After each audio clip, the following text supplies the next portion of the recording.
Hey everyone! With Halloween around the corner, I'm the ghostest with the mostest, and I've got a spooktacular set of features to show you today. Alright, I'm sorry. No, it's really going to be amazing, and I think you are definitely going to want to see this whole video for everything it has. We're going to be running through a brand new loader with some extreme boosts around control, and speaking of control, we're going to get into FLUX ControlNet that actually works.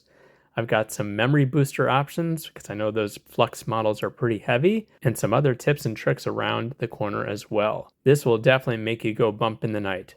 All right, get your mind out of the gutter. Obviously, there's kids listening. But seriously, thank you as always so much for liking and sharing and subscribing. Get your friends involved, share with your colleagues. This is going to be a great set of features, and it's a great opportunity to let the community learn. All right, all that being said, let's get to it.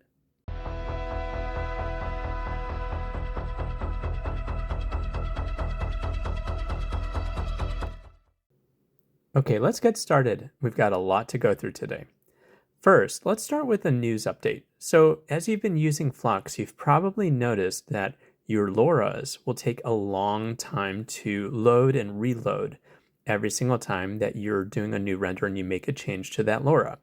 Well, thankfully, I just noticed that if you update your Comfy to the latest version, the algorithms or special magic that goes on is a lot quicker to load up your models now. So thankfully, when you, let's say, use Power LoRa or other sorts of loaders for your LoRa's, you can now load them much more quickly. However, just so you know, sometimes when you go to the manager and go to update Comfy, it doesn't actually update your Comfy version. You can actually look at the latest Comfy version that you're using kind of scrolled down at the bottom here. And if it's not updating your Comfy version, you can actually force update the Comfy installation by going to your kind of root Comfy directory. If you have a portable version, you probably have an update folder here. If you go in there, there is an update ComfyUI, and if you run that, that will force an update. You just then restart your Comfy version, and it will then have the latest version. But by doing so, you're going to notice a very big improvement in your loading times for your LoRa's, which honestly was a bit of a pain previously because you're swapping LoRa's in and out all the time. And of course, you want to be able to do this quickly and efficiently.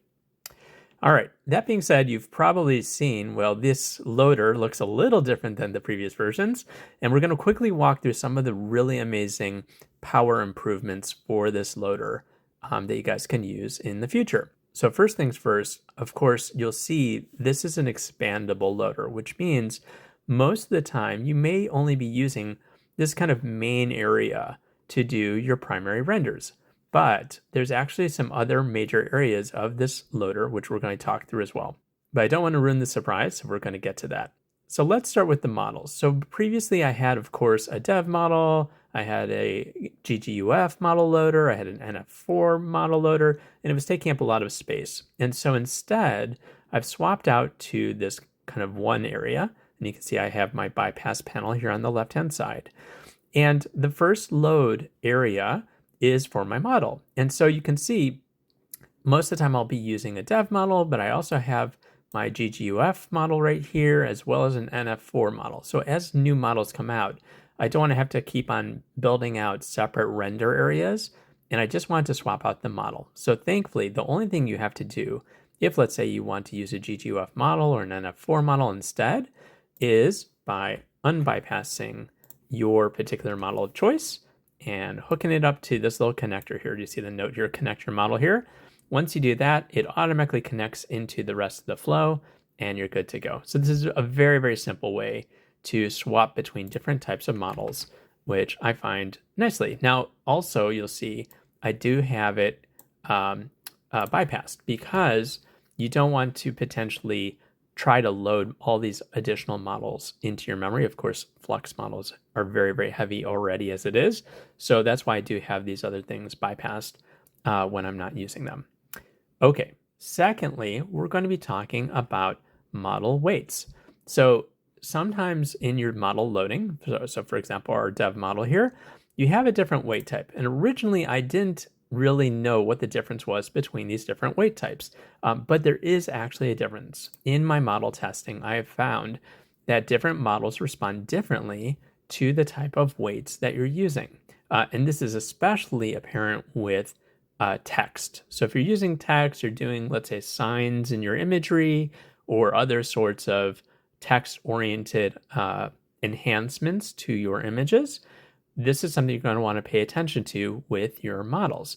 A good example is with the Colossus, the latest version of the Colossus Flux, which I definitely recommend. It is the top leaderboard for Flux models right now. It actually is using the best. It's using the 4 version of the model weights. So E4M3F, and you see there's a fast version too. I've done some testing. I did not see any real difference between the two. So I typically just go with the fast version, but this is a perfect example of where you'll want to do some playing around to see what is going to be best for you. Okay, next on this new and improved flow, we have different types of noise.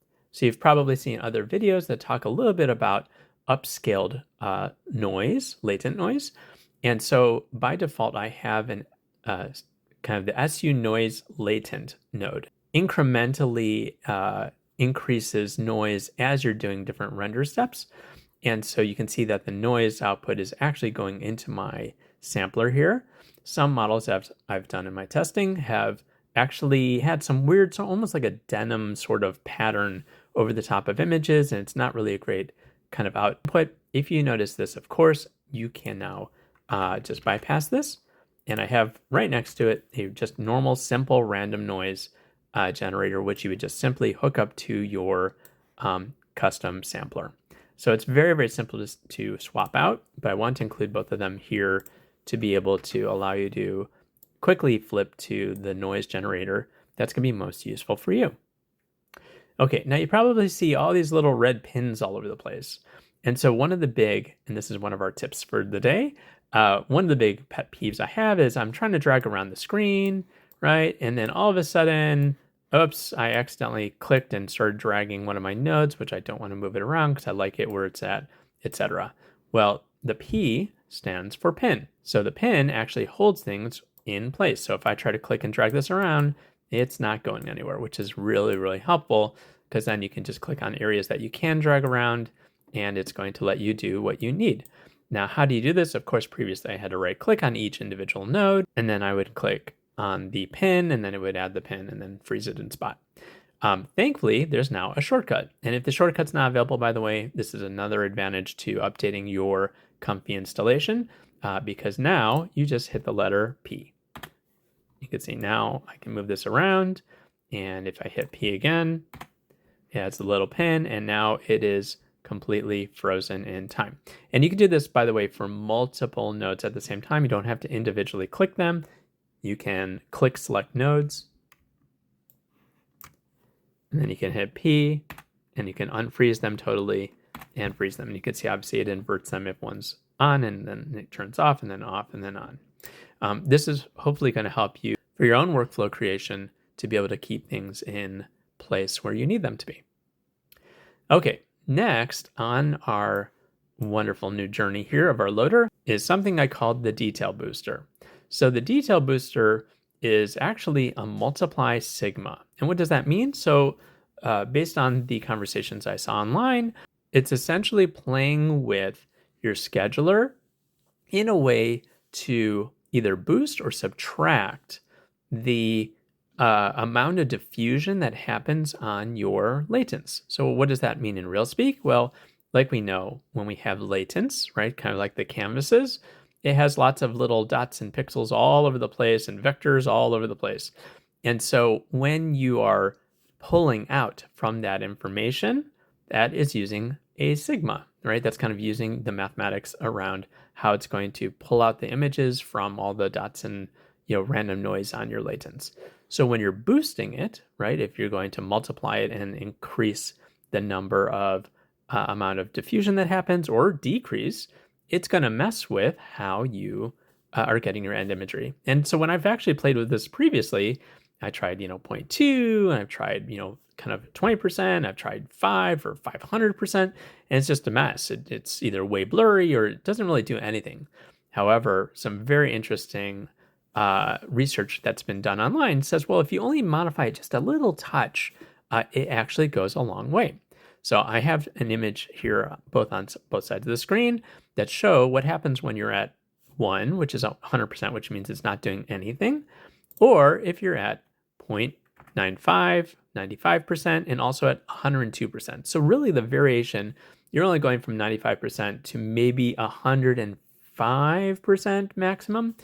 You really don't want to go beyond that, but you could see from the results, it can add a lot of additional detail to your images. Now, there are a few drawbacks to be aware of. One, it does take a touch longer, not a significant amount of time, but a touch longer to render because it is playing a little bit with your rendering cycles.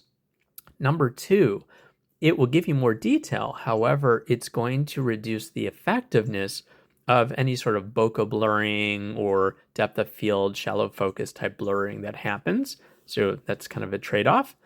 And three, of course, it kind of plays a little wonky with your LoRa's. So if you're using a lot of LoRa's in that particular image, it will sometimes work and sometimes won't work. It's not really consistent yet.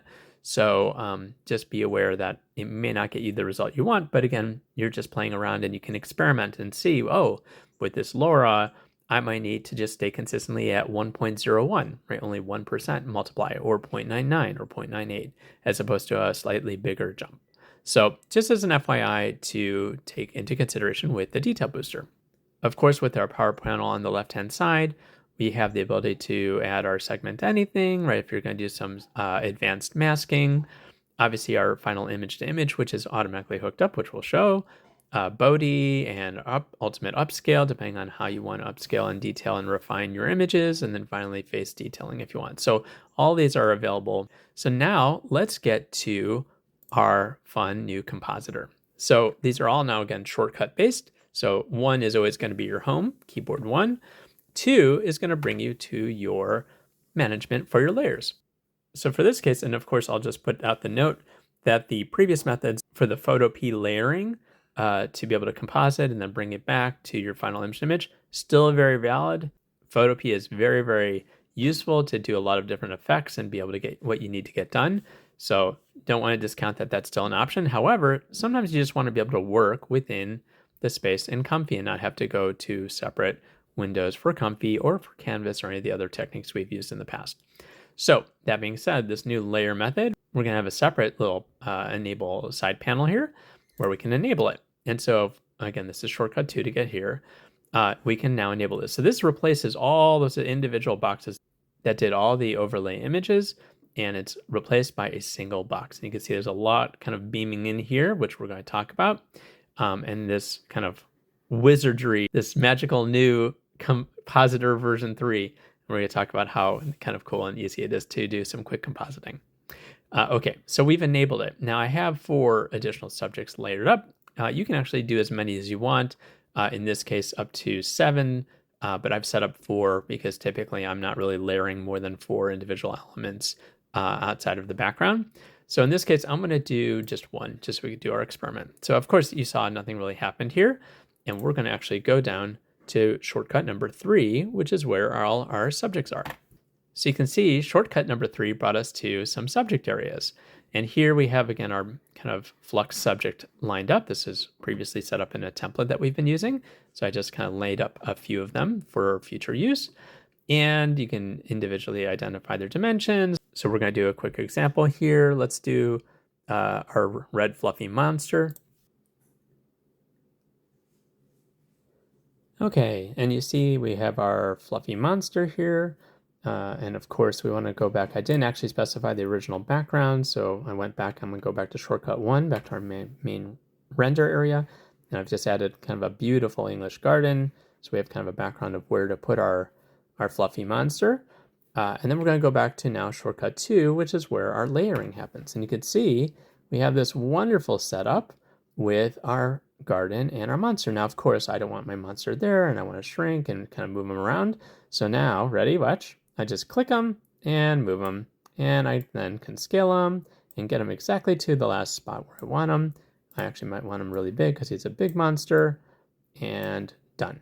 And so you can see super easy, and you can just click individual elements. I can even move the background if I wanted to. And obviously if you have multiple layers that you've laid out, that will also automatically beam in for easy compositing. Super simple, right? Once you're done doing your layering, you click this little button down here that says continue, and that's going to then send it over to Preview Bridge. And then of course, if you have your image to image, and we'll get to that in a second, that's going to be leading to the next stage, which actually that brings us to image to image. So in our main area, shortcut 1, right, we have all of our kind of stages here. And I want to do I don't want to do any segment anything, so I might just do my image to image. So I will do that, right? That's going to lead to image to image. Now here, I might just want to put a very quick prompt. I might want to only do it, call it 0.5, 50%. That's a little high. Maybe we'll go 40%, see how it goes. And otherwise, we'll run this. And there we go, right? We've got a nice fully integrated scene. Again, we're baking in our layering and compositing, as you know. And you can see even the shadows are lined up, and really it's a fully integrated scene. So of course, from here you could do refining, and you could do upscaling, etc.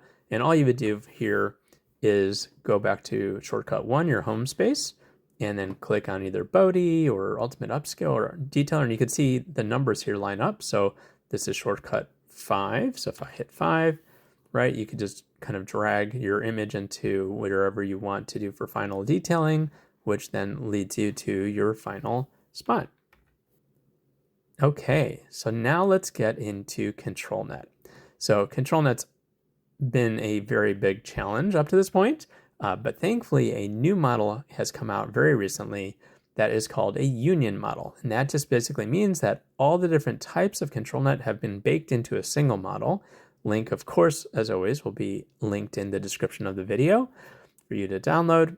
You can then specify what kind of ControlNet you want to use. And you can obviously feel free to jump into some of the previous videos I've had around ControlNet, which really goes into the nitty-gritty for getting your ControlNet to work.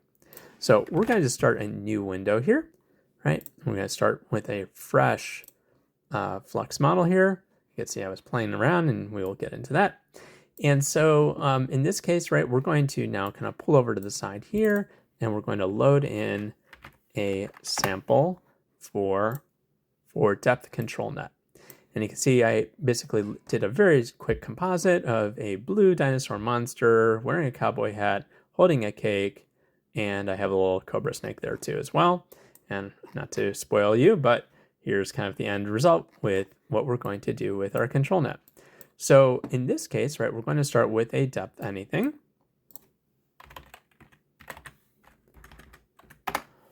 And depth anything v2 I still love. It's still very, very accurate.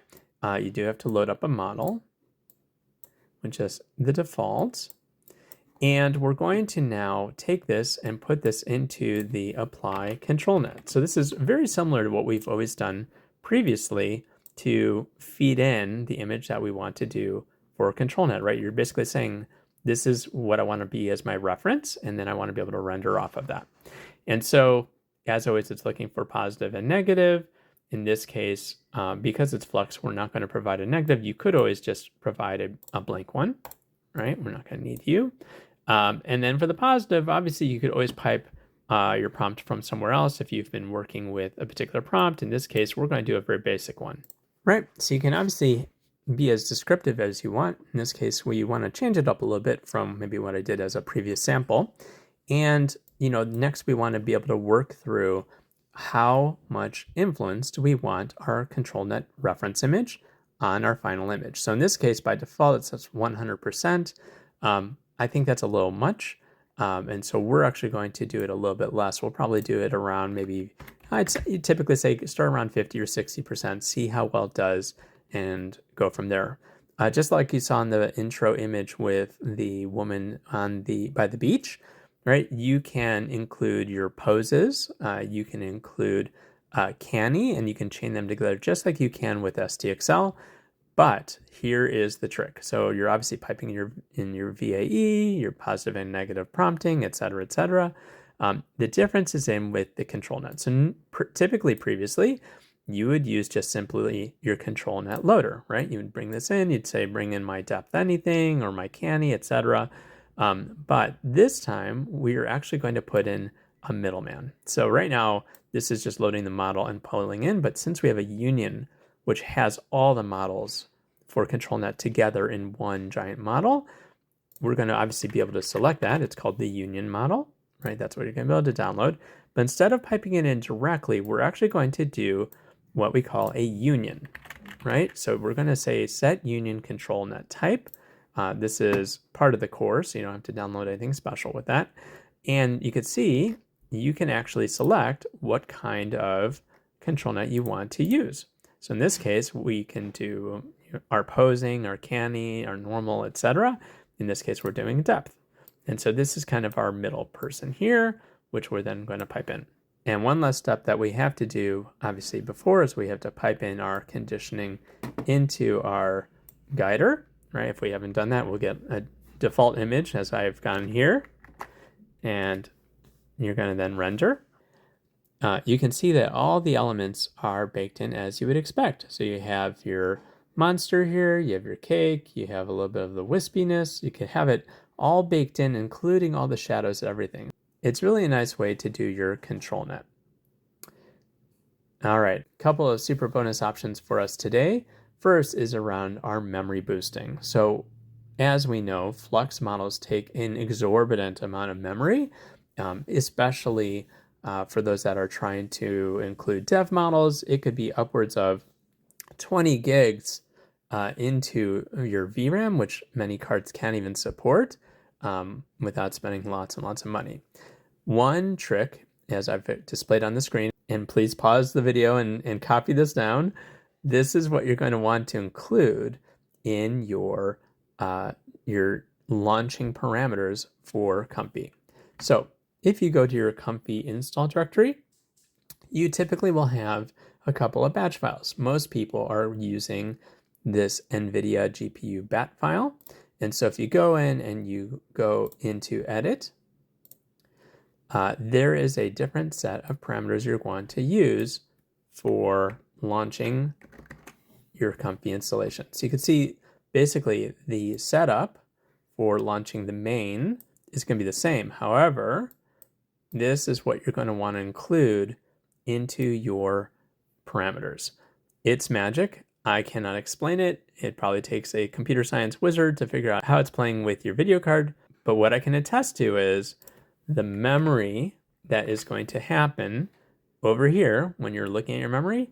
Previously, I was maxing out and I was, always kind of stuck in my rendering cycles. Now it sticks around 65 to maybe 80%, and it can vary up and down. And of course, there are other optimizations too. But this solves a humongous memory issue that a lot of us have had previously in loading both the initial Flux model into memory as well as the LoRa's. Once you have this in play, you can have multiple LoRa's loaded and you will not be maxing your memory out. So it's a really awesome trick to play with. Okay, and our final tweak of the day is a big shout out to South Bay J. He let us know about this new trick into using your beta menu, right? And let's say we want to use our top bar down to workflows. So if you go way down to workflows, you'll see open workflow position. You'll want to put that on the top, right? Otherwise it will be available on a button on here on the side, but ready? You have all of your workflows open along the top that you can simply switch through. So you don't have to actually work through multiple browser windows anymore. You basically have everything in a single session, which makes things very, very efficient to jump from workflow to workflow to workflow. So hopefully that's helpful for you. I think this is going to be a very powerful change. I know I've been probably one of the later adopters of this new bar, but this is starting to make a really huge difference in being able to work efficiently within Comfy. So hopefully this video is helpful. Thank you so much again for liking, subscribing, and sharing with all of your friends and online and on Reddit and wherever else you feel can get us a nice boost. And otherwise, we'll talk to you soon.